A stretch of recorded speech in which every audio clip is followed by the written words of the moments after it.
Day 20. അപ്പോൾ ഇന്നത്തെ വീഡിയോയിൽ കീറ്റോനെ പറ്റിയുള്ള ഒരു Q&A സെഷനാണ് ചെയ്യാൻ പോകുന്നത്. ആൻഡ് ഡേ 19ലും എന്തൊക്കെ നടന്നെന്ന് നമുക്ക് ഒന്ന് ബ്രഷ് അപ്പ് ചെയ്തിട്ട് തുടങ്ങാം. So welcome back to show the ones you watching BBCM Bangalore born confuse Mallu.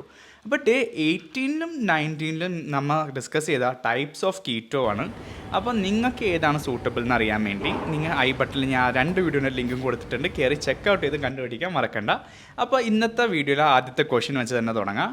ഇപ്പോൾ കീറ്റോൻ്റെ ഒപ്പം ഇൻ്റർമീഡിയൻറ്റ് ഫാസ്റ്റിംഗ് ചെയ്യാൻ പറ്റുമെന്നാണ് എൻ്റെ ആദ്യത്തെ ക്വസ്റ്റ്യൻ. എന്തുവാടേ, എൻ്റെ ആദ്യത്തെ വീഡിയോ രണ്ടാമത്തെ വീഡിയോ കണ്ടാൽ തന്നെ ഇത് ക്ലിയർ ആയിട്ട് മനസ്സിലാകും. ബട്ട് സ്റ്റിൽ കീറ്റോൻ്റെ ഒപ്പം ഇൻ്റർമീഡിയൻറ്റ് ഫാസ്റ്റിംഗ് ചെയ്യുന്നത് എന്തുകൊണ്ടും നല്ലൊരു കാര്യമാണ്. എന്താണെന്ന് വെച്ചാൽ അത് രണ്ടും ചെയ്താലും കീറ്റോജനസിസ് ആകും. ഫാറ്റ് ബേണിങ്ങും കാര്യങ്ങളും വെച്ച് നമ്മുടെ ബോഡിക്ക് ഇത്തിരി കൂടി ഹെൽപ്പ് ചെയ്യും. ഒന്ന് ഫാറ്റ് ബേൺ ചെയ്ത് നമ്മളൊന്ന് ബോഡി വെയിറ്റ് ലോസിലോട്ട് എത്തിക്കാൻ വേണ്ടി. ഓക്കെ, അപ്പോൾ അത് രണ്ടും കൂടി ഒരുമിച്ച് ചെയ്യണത് ഒരു നല്ലൊരു കാര്യം തന്നെയാണ്. അപ്പോൾ തന്നെ രണ്ടാമത്തെ ക്വസ്റ്റ്യൻ ചോദിച്ചേക്കണം എന്താണെന്ന് വെച്ചാൽ ഈ ലോ കാർബ് ഡയറ്റും കീറ്റോ ഡയറ്റും കൂടി എന്താണ് ഡിഫറൻസ് എന്നാണ് ചോദിച്ചേക്കണം. ലോ കാർബ് ഡയറ്റിൽ വന്നിട്ട് നമുക്ക് 100 തുടങ്ങി 150 ഗ്രാം കാർബോഹൈഡ്രേറ്റ്സ് വരെ ഒരു ദിവസം കൺസ്യൂം ചെയ്യുക. കീറ്റോ ഡയറ്റിൽ ആ സ്ഥാനത്ത് 35 തുടങ്ങി 45 മാക്സ് 50 ഗ്രാം നെറ്റ് കാർബ്സ് വരെയുമാണ് കൺസ്യൂം ചെയ്യാൻ പറ്റുന്നത്. കീറ്റോ ഡയറ്റ് ലോ കാർബ് ഡയറ്റിൻ്റെ ഒരു എക്സ്ട്രീം ഫോമാണെന്ന് തന്നെ പറയാം. ആൻഡ് കീറ്റോ ഡയറ്റിൻ്റെ ഒരു എക്സ്ട്രീം ഫോം എന്ന് പറഞ്ഞാൽ അറ്റ്കിൻസ് ആണ്. അത് ഞാൻ വേറൊരു വീഡിയോയിൽ പറഞ്ഞിട്ടുണ്ട്. അപ്പോൾ ഇത് ചെയ്യണം നല്ല ഡിഫറൻസ് ഇതാണ്, മനസ്സിലായല്ലോ. അപ്പോൾ തേർഡ് വൺ ചോദിച്ചേക്കണം എന്താണെന്ന് വെച്ചാൽ do I have to incorporate carbohydrates refeed days. ഇതിനുള്ള പിൻ പോയിൻറ്റ് പ്രിസൈസ് ആൻസർ ഞാൻ എൻ്റെ ഡേ 18ലെ തേർഡ് പോയിൻറ്റ് അത്ലറ്റിക് കീറ്റോ ഡയറ്റിൽ ഞാൻ പറഞ്ഞിട്ടുണ്ട്. അപ്പോൾ മെയിലിൽ ഞാൻ കൊടുത്തിട്ടുണ്ട്. അത് കയറി ചെക്കൗട്ട് ചെയ്യണമെങ്കിൽ പക്ക ആയിട്ടുള്ളൊരു ആൻസർ കിട്ടും. അപ്പോൾ കയറി ചെക്കൗട്ട് ചെയ്യാൻ മറക്കണ്ട.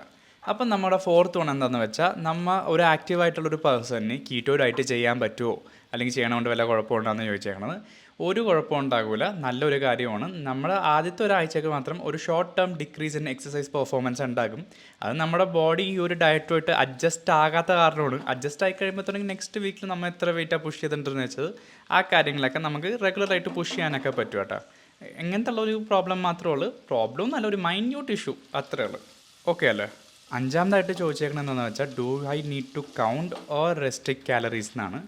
ഇത് എന്ന് പറഞ്ഞാൽ നമ്മുടെ 19th ഡേയിലെ വീഡിയോയിൽ ആദ്യത്തെ പോയിൻ്റായിട്ട് തന്നെ പറഞ്ഞിട്ടുണ്ട് ലേസി കീറ്റോ. ഇത് നിങ്ങൾ കൗണ്ട് ചെയ്യാണ്ട് കാലറി കൗണ്ട് ചെയ്യാണ്ട് കാർബോഹൈഡ്രേറ്റ്സ് ഇൻടേക്ക് മാത്രം കൗണ്ട് ചെയ്യണമെങ്കിൽ ഇതിനെ ലേസി കീറ്റോ എന്നും പറയും. പിന്നെ നിങ്ങൾ ഒരു ജനറൽ കീറ്റോ ആയിട്ട് നമ്മൾ ചെയ്യണമെങ്കിൽ കാലറി ഡെഫിസിറ്റ് മെയിൻറ്റെയിൻ ചെയ്ത് നമ്മൾ കാലറീസ് എന്തോരമാണ് കഴിക്കണമെന്ന് കൗണ്ട് ചെയ്ത് അതിൻ്റെ ഒപ്പം തന്നെ കാർബോഹൈഡ്രേറ്റ്സും കൂടി കൗണ്ട് ചെയ്ത് ചെയ്യണതാണ് ഒരു ജനറൽ കീറ്റോ. ആൻഡ് ഇതിലേത് വേണമെന്ന് നിങ്ങൾക്ക് ചൂസ് ചെയ്യാവുന്നേ ഉള്ളൂ. But I advise to stay in a calorie deficit diet and maintain keto. ആറാമതായിട്ട് ചോദിച്ചേക്കണത് ഞാൻ കീറ്റോൺസ് ലെവൽ റെഗുലർ ചെക്ക് ചെയ്യണമെന്നാണ്. കീറ്റോൺസ് ലെവൽ ചെക്ക് ചെയ്യാൻ പല വഴിയുണ്ട്. അതിൽ ഒരു വഴി എന്താണെന്ന് വെച്ചാൽ ബ്രെത്ത് അനലൈസർ, പിന്നെ ബ്ലഡ് ടെസ്റ്റ്, പിന്നെ യൂറിൻ കീറ്റോ അനാലിസിസ് ഞാൻ ചെയ്യണത്. അപ്പോൾ ബ്രോഡ് റെഗുലറായിട്ട് ചെയ്യണുണ്ടല്ലോ എന്ന് ചോദിക്കണമെങ്കിൽ ഞാൻ ഒരു ദിവസം സ്ട്രിപ്പ് ചോദിച്ചപ്പോൾ 50 സ്ട്രിപ്പാണ് എടുത്ത് തന്നത്. അപ്പോൾ പിന്നെ ഈ വീഡിയോയും കൂടി ചെയ്യണ കാരണം ഓരോ ദിവസം നിങ്ങളെ എടുത്ത് കാണിക്കാൻ വേണ്ടിയാണ് ഞാൻ ദിവസവും ചെയ്യണത്. അല്ലാണ്ട് ഇത് റെഗുലറായിട്ട് ചെക്ക് ചെയ്യണമെന്ന് ഒരു നിർബന്ധവുമില്ല. ഓക്കെ, എന്താണ് കീറ്റോ അഡാപ്റ്റേഷൻ എന്നാണ് ഏഴാമത്തെ ക്വസ്റ്റ്യൻ ചോദിച്ചേക്കണം. കീറ്റോ അഡാപ്റ്റേഷൻ എന്ന് പറഞ്ഞാൽ നമ്മൾ ഒരു ജനിച്ച സമയം തുടങ്ങി നമ്മുടെ ഒരു മെയിൻ സോഴ്സ് ഓഫ് ഫ്യൂവലായിട്ട് കാർബോഹൈഡ്രേറ്റ്സും ഗ്ലൂക്കോസുമായിട്ടാണ് നമ്മൾ കൺസിഡർ ചെയ്യണത്. അപ്പോൾ അതല്ലടാ മോനെ, ഇനി തുടങ്ങി നീ ഫാറ്റ് കഴിച്ച് ഫാറ്റ് മാത്രം യൂട്ടിലൈസ് ചെയ്ത് ബേൺ ചെയ്താൽ മതി എന്ന് പറഞ്ഞ് നമ്മുടെ ബോഡീനെ അതിനെ അഡാപ്റ്റ് ചെയ്ത് ബൈ ത്രൂ ഈറ്റിംഗ് അഡാപ്റ്റ് ചെയ്തെടുക്കുന്ന ഒരു മെത്തേഡാണ് കീറ്റോ അഡാപ്റ്റേഷൻ. അത്രേ ഉള്ളൂ. പിന്നെ നെക്സ്റ്റ് വീഡിയോ ഒരിക്കലും മിസ് ഔട്ട് ചെയ്യരുത്. എൻ്റെ തേർഡ് വീക്കിലെ വെയിറ്റ് അപ്ഡേറ്റ് ആണ് അറിയാൻ പോണത്. എത്ര കിലോ ഒക്കെ കുറഞ്ഞെന്ന് അറിയണ്ടേ. And we are nearing 600 subscribers right now. അപ്പോൾ എന്നെ സർപ്രൈസ് ചെയ്യാൻ വേണ്ടി സബ്സ്ക്രൈബ് ചെയ്യാൻ മറക്കണ്ട. As I always say stay tuned and see you soon. Bye by.